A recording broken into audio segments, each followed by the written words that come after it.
بسم اللہ الرحمن الرحیم، السلام علیکم۔ آج کا جو ٹاپک ہے وہ ہے اس کے آخرت کے اوپر۔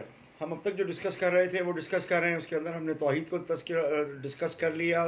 سب سے پہلے ہم نے دین کو ڈسکس کیا تھا، دین کے بعد ہم نے ڈسکس کیا تھا عقائد کو، عقائد میں ہم نے سب سے پہلے ڈسکس کیا توحید کو، توحید کے بعد ہم نے رسالت کو کیا، رسالت کے بعد ایک اور جو ایک فنڈامنٹل ہمارا بلیف ہے جس کے اوپر ہمیں ہر حال کے اندر ایمان لے کے آنا ہے، یقین لے کے آنا ہے، اور اس بات کو ہم نے ہر حال میں ماننا ہے، وہ ہے عقیدہ آخرت کا عقیدہ، یعنی مرنے کے بعد دوبارہ زندہ ہونے کے اوپر۔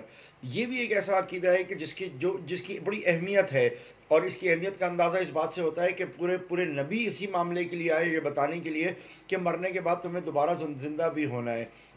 اس میں سب سے بڑی مثال حضرت عزیر علیہ السلام کی ہے کہ حضرت عزیر کے دور کے اندر جو بیماریاں پیدا ہوئی تھیں، اس دور میں ایک بیماری یہ بھی تھی کہ نہیں، ہمیں مرنے کے بعد دوبارہ پیدا نہیں ہونا، اور اس دوبارہ پیدا ہونے کی وجہ سے اللہ تعالیٰ نے حضرت عزیر علیہ السلام کو کا جو 100 سال کا جو ان کو سلایا، وہ بھی یہی ثابت کرنا تھا کہ دوبارہ مرنے کے بعد زندہ ہوتے ہیں۔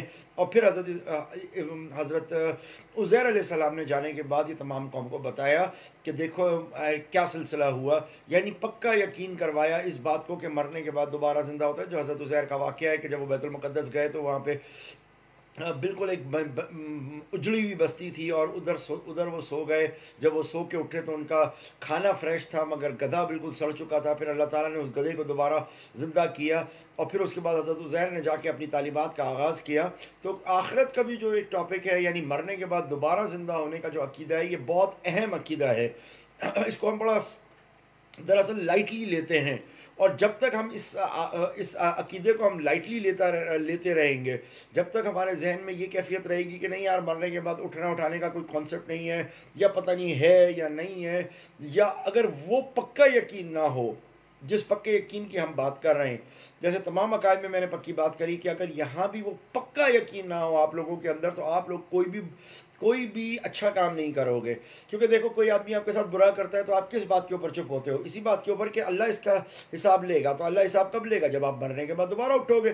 اگر آپ کے دماغ سے یہ کانسیپٹ ہی نکل جائے کہ مرنے کے بعد دوبارہ اٹھنا ہے، تو آپ کے اوپر اعتماد ختم ہو جائے گا، آپ بہت زیادہ بے پرواہ ہو جاؤ گے۔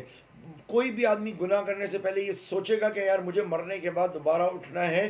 ہمارا اس کے اوپر بھی عقیدہ عام مسلمانوں کا اسی طریقے کا ہے جس طریقے کا اللہ کے اوپر ہے، کہ اللہ تعالیٰ ہے، ہر جگہ کے اوپر ہے، لیکن پھر بھی ہم جھوٹ بولتے ہیں، پھر بھی ہم جانتے ہیں کہ اللہ ہمیں دیکھ رہا ہے، کوئی نہیں دیکھ رہا، لیکن پھر بھی ہم غلط کام کرتے ہیں۔ تو بالکل اسی طریقے سے اس آخرت کا بھی عقیدہ ہم لوگوں کے پاس بن گیا ہے، اور وہ یہ بن گیا ہے کہ نہیں یار، بس ہاں ٹھیک ہے، ہوگا کوئی طریقہ کار، لیکن وہ کنفرم والی اوتھینٹک سوچ نہیں رہی ہے ہماری کہ نہیں یار، مرنا ہے اور اٹھنا ہے ہم نے۔ جب تک یہ کیفیت نہیں آئے گی، اس وقت تک ہم کوئی گناہ نہیں چھوڑیں گے۔ اس لیے اس عقیدے کو سمجھنا بہت امپورٹنٹ ہے کہ مرنے کے بعد اٹھنا ہے، اور یہ بنیادی عقیدوں میں سے ہے۔ اگر ایک انسان 70 دفعہ، جو رسول اللہ صلی اللہ علیہ وسلم کا ارشاد بھی ہے کہ 70 دفعہ اپنی موت کو یاد کرو ڈے پر ڈے، اگر ہم یہ کر رہے ہوتے تو آج ہماری کیفیت بالکل مختلف ہوتی، لیکن چونکہ ہم یہ نہیں کر رہے تو ہماری کیفیت بالکل مختلف ہوئی ہوئی ہے۔ تو ہمیں اپنی موت کو یاد رکھنا ہے۔ موت کے بارے میں جتنا ہم یاد رکھیں گے تو ہمارے اخلاق بھی اچھے ہو جائیں گے، ہمارے معاملات بھی اچھے ہو جائیں گے، ہمارے عقائد بھی اچھے ہو جائیں گے، کیونکہ ہمیں پتہ ہوگا کہ ہمیں مرنا ہے، اور ہمیں یہ یقین ہوگا کہ ہمیں اپنے اللہ کے پاس جانا ہے۔ اس چیز کے اوپر آپ کا عقیدہ بہت امپورٹنٹ ہے کہ آپ کا پکا ہو۔ یہ جو ہماری بک ہے اس کے اندر سے پیج نمبر 53 سے یہ سٹارٹ ہو رہا ہے، اور اس کے اندر جا رہا ہے جس میں ہم کانسیپٹ بتاتے ہیں۔ مگر میں جو یہاں آپ کو ایک کانسیپٹ بتاتا ہوں، we can go through the book, but ایک کانسیپٹ میں آپ کو ادھر بتاتا ہوں کہ سب سے امپورٹنٹ چیز جو ہمارے اندر ہے، سب سے امپورٹنٹ چیز ہے، وہ ہے روح۔ ہمارے اندر موبائل فون ہے، موبائل فون میں جو سب سے امپورٹنٹ چیز ہوتی ہے وہ ایک سم ہے۔ اگر سم نہ ہو تو آپ کا موبائل فون کسی کام کا نہیں ہے۔ مقصد کہنے کا یہی ہے کہ یہ جو موبائل ہے، اسمارٹ فون ہے، اس کا جو بنیادی کام ہے، اس کا بنیادی کام فون ملانا ہے، اس کا بنیادی کام ہے کال ملانا، اور کال اسی وقت ملے گی جس وقت آپ کے پاس سم لگی ہوگی. اگر آپ کے پاس سم نہیں لگی ہوئی تو آپ کے پاس کال ہی نہیں آئے گی. آپ کے پاس سم نہیں ہے تو آپ کے پاس کوئی چیز نہیں ہے. بھلے آپ کے پاس دنیا کا انٹرنیٹ کنیکٹیوٹی ہو, کچھ بھی ہو, لیکن آپ کے پاس سم نہیں ہے, سو یو آر, یہ اٹ مینس آپ کے پاس کچھ بھی نہیں ہے. سو سم کا ہونا بہت امپورٹنٹ ہے. اسی طریقے سے یہ جسم آپ کا کسی چیز کی اہمیت نہیں رکھتا. اس کے اندر پڑا ہوا دماغ, آپ کی زبان, آپ کی علم, آپ کا نالج, آپ کا یعنی کچھ بھی چیز آپ کر لیں, آپ کے کسی چیز کے کام کی نہیں ہے اگر آپ کے اندر جسم میں روح نہیں ہے. تو اصل جو چیز ہمارے اندر ہے وہ روح ہے. اس لیے میں ہمیشہ یہ کہتا ہوں کہ ہمیشہ جب بھی کسی کے ساتھ رشتہ بناؤ, چاہے وہ آپ کے ماں باپ ہوں, چاہے وہ آپ کے میاں بیوی ہوں, چاہے وہ دوست ہوں, ہمارا تعلق ہمیشہ ایک دوسرے سے روح کی بنیاد کے اوپر ہونا چاہیے, کیونکہ یہ روح ہمیشہ سے تھی اللہ کے حکم سے, اور اللہ کے حکم سے ہمیشہ تک رہے گی, یہاں تک کہ اللہ تعالیٰ اس کو ڈی ایکٹیو کر دیں. اللہ نے اپنے ایک حکم سے کن فیکون سے ہم تمام کی روحوں کو ایک وقت میں ایک ہی جگہ کے اوپر جنت کے اندر بنایا تھا, ایک ہی وقت میں. اور یہ وہ ٹائم ہے جب اللہ تعالیٰ نے ساری روحوں کو تیار کیا تھا, اور پھر سامنے آئے, اور سامنے آنے کے بعد آپ نے پوچھا الست بربکم, کہ کیا تم لوگ مانتے ہو کہ میں تم لوگوں کا رب ہوں؟ تو ہم سب نے جواب دیا تھا, قالو, ہم سب نے کہا تھا بلا, آپ ہی ہمارے رب ہو. تو ہم نے اپنے اللہ تعالیٰ کو دیکھا, ہم نے اس موقع کے اوپر اپنے ارد گرد کے لوگوں کو دیکھا, جتنی روحیں تھیں وہ اس دور میں وہاں پر موجود تھی. تو اس کو ہم عالم ارواح کہتے ہیں. اس کے بعد آتا ہے عالم بطن, یعنی ماں کا پیٹ, جب ہم ماں کے والدہ کے پیٹ میں ٹرانسفر ہوتے ہیں, ایک پروگرام ہوتا ہے, وہ ایگزیکیوٹ ہوتا ہے, اس کے بعد پھر وہ روح جو ہے وہ ٹرانسفر ہو جاتی ہے آپ کی ماں کے پیٹ کے اندر. جب ماں کے پیٹ کے اندر وہ روح ٹرانسفر ہوتی ہے تو پہلے پورا ایک انسان بن چکا ہوتا ہے, اس وقت وہ روح اس کے اندر آتی ہے. اور جب وہ آتی ہے تو یہ پورا ایک پیریڈ ہے جو وہ بچہ وہاں پہ گزارتا ہے. یہ وہ پیریڈ ہے جس کے اندر وہ اچھائی برائی سیکھتا ہے, ماں کی عادات سیکھتا ہے, اپنے گھر کے ماحول کو سیکھتا ہے, وہ اپنے ماں کے دیگر بچوں کے ساتھ, اپنے باپ کے ساتھ, اپنے محلے کے ساتھ, اطراف کے ساتھ چیزوں کو سیکھتا ہے. وہ بچہ پیٹ میں اپنی ماں کا دیکھتا ہے کہ اس کو کون سے گانے پسند ہیں, اس کو کون سی میوزک پسند ہے, اس کو کیا چیز پسند ہے. یہ چھوٹا نہیں بلکہ ایک بہت اہم وہ ہے. اس چیز کو سمجھنے کے لیے اب لوگ جینیٹک انجینئرنگ میں جا رہے ہیں کہ آخر لوگ چوری کیوں کرتے ہیں, آخر لوگ برائی کیوں کرتے ہیں, ظلم کیوں کرتے ہیں, ان کے اندر کیا وجہ ہے. تو لوگوں کو یہ پتہ چل رہا ہے کہ ان کو انوائرمنٹ وہ ملی تھی, اور اس انوائرمنٹ کی وجہ سے یہ لوگ یہ سارے کام کر رہے تھے.